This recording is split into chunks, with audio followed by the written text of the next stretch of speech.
মানে দর্শক বন্ধুরা অবস্থা দেখছেন, আমার এই বড় ভাই তিনি রুটি বানাচ্ছে দেখতে পাচ্ছেন। মানে প্রবাসে এসে তিনি কিন্তু রুটি বানাচ্ছে। ভাই এটা কি আপনার দেশ থেকে শিখে আসছেন না এখানে শিখছেন? না ভাই, আমি এখানে শিখছি। দেশে কেউ কি শিখা হ্যাঁ, এদিকে শিখছি।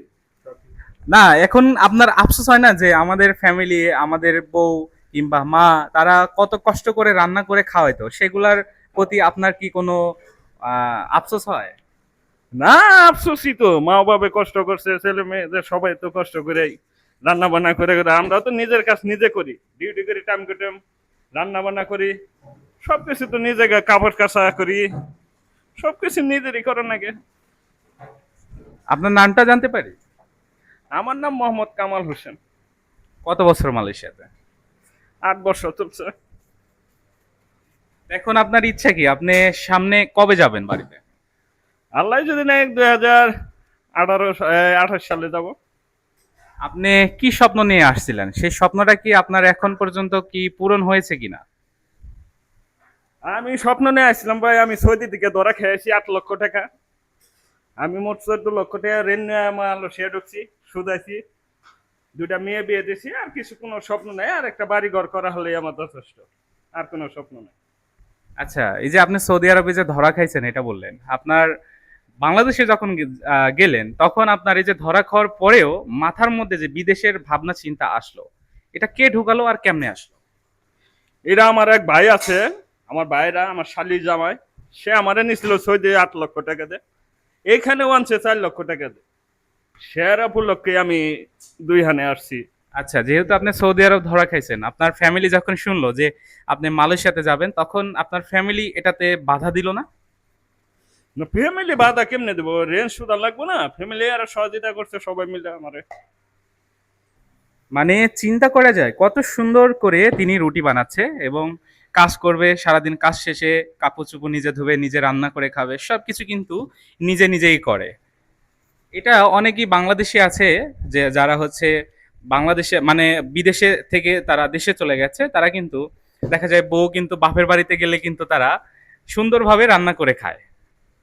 ঠিক আছে, তখন আমরা যখন দেশে ছিলাম তখন আমরা জিজ্ঞাইতাম যে তোমার ওয়াইফে শ্বশুর বাড়িতে বাপের বাড়িতে গেছে, তো তুমি এভাবে কষ্ট করে রান্না করছো, তোমার বিরক্তি লাগে না? কয় বলে যে আমরা প্রবাসী, আমরা সব পারি। ঠিক আছে, তো এই ভাইয়ের ক্ষেত্রেও তাই দেখতে পাচ্ছি, আপনারা দেখতে পাচ্ছেন কত সুন্দর করে তিনি রুটি বানাচ্ছে। বাংলাদেশে কোনো ট্রেনিং নেয় নাই, কোনো কিছু নেয় নাই, তিনি এখানে এসে সবকিছু শিখছে। এটা আপনার বিরক্তি লাগে না ভাইয়া? না, বিরাট তো খাল লাগবো না, পেড়ে তো দিতে হবে, কাজকর্ম করে এত খাল লাগে। আচ্ছা, আমার প্রশ্ন হচ্ছে মজার একটি প্রশ্ন, সেটা হচ্ছে দেশে আপনি কখনো কি আপনার ওয়াইফকে হেল্প করছেন রান্না কাজে? না, এইভাবে মানে ভাত রান্না, বিরিয়ানি আর রান্নাটা আমি হেল্প করছি, 2 জনে ভাগ করছি সবাই মিলে। দাওয়াতে যদি অনুষ্ঠান হইতো, নিজের বাড়িতে অনুষ্ঠান হলে বিরিয়ানি আমরা 2 জনে ভাগ করতাম না, আমার। ওটা তো একটা শখের বশে ভিন্ন কথা, কিন্তু আপনার ওয়াইফকে পার্সোনালি কখনো রান্নাতে হেল্প করছেন? ওই 2 জনে দেখা গেলো হ্যাঁ খাই পাক করতেছে, আমি যে ভূগোলে বয়ে থাকছি একটু হেল্প করছি। এখন আপনার ওয়াইফকে বলেন না, দেখো তুমি এত কষ্ট করে রান্না করছো, দেখো আমি এখন রান্না করে খাই, এগুলা নিয়ে আফসোস কিংবা ওয়াইফকে কোনো কি দিন আপনি বলছেন এরকম কথা? এইগুলোই তো বলেই থাকি, যদি কাজকর্ম দেখা আছে পাক করতেছি, ফোন দিছে তো ফোনে কথা বলতেছি যে আমি পাক করতেছি, তুমি তো, আমি তো কেবল কাজ করে আসলাম, পাক করতেছি, তখন আর কি বলবো। আচ্ছা, যারা বাংলাদেশ থেকে বড় সামনে যারা আসতে চায় তাদেরকে আপনি কি সাজেস্ট করেন, যে কাজ কাম শিখে আসবে রান্না কাজ, না এখানে আসলে পরে এমনিতে শিখবে, কোনটা? এই রূপগুলোকে এটা আর কি, বন্ধু বান্ধব আছে এলাকা তো আর আসে না, সবাই মিলে আসে, একজনের শিখে আরেকজনের শিখে না, সবাই মিলে সহযোগিতায় আস্তে আস্তে সবাই শিখে, ওর কত শিখেও আহে। শিখে আসা ভালো কিনা? শিখে আসা ভালো। না, অনেকে আছে যে বিদেশে আসবে জন্য সব কাজে মানে ওরা হচ্ছে ছেড়ে দেয় যে কোনো কিছু করবো না, সামনে বিদেশে যাব, তো বাপ মাও কিছু বলেন আমার ছেলে চলে যাবে, তো সেই ক্ষেত্রে আপনার এটা সাজেস্ট কি, তারা শিখে আসা ভালো না এখানে আসলে হবে? কিছু শিখে আসলে ভালো, আর এ নয় শিখলে ওই যে নানান জনের কথা শুনতে হয়, এমনকি পাক করবা জানে না, নিজে খাইতে কষ্ট হয়, নিজের পাক নিজে করে খাইলে মানে শিখাইলে বেশি ভালো হয় কিছু কিছু জিনিস।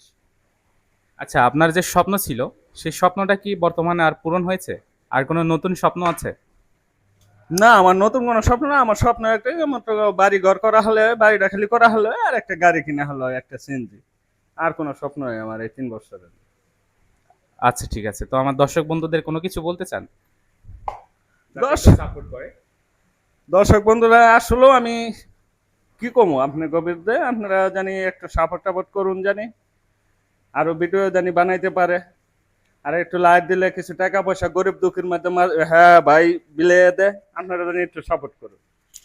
তো দর্শক বন্ধুরা, এই ভিডিওটি করার উদ্দেশ্য হচ্ছে আপনাদের দেখানোর যে প্রবাসী ভাইরা কত কষ্ট করে রান্না করে খায়, নিজের কাজ নিজে করে, সবকিছু মিলে একটা সুন্দর একটা অনুভূতি। তো আমি আপনাদের সবাইকে বলবো, আপনারা দেশ থেকে রান্নার কাজটা শিখে আসুন, আপনাদের নিজেদের পক্ষে অনেক ভালো হবে।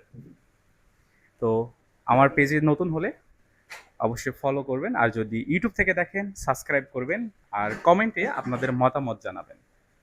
সবাই ভালো থাকবেন, সুস্থ থাকবেন, আল্লাহ হাফেজ।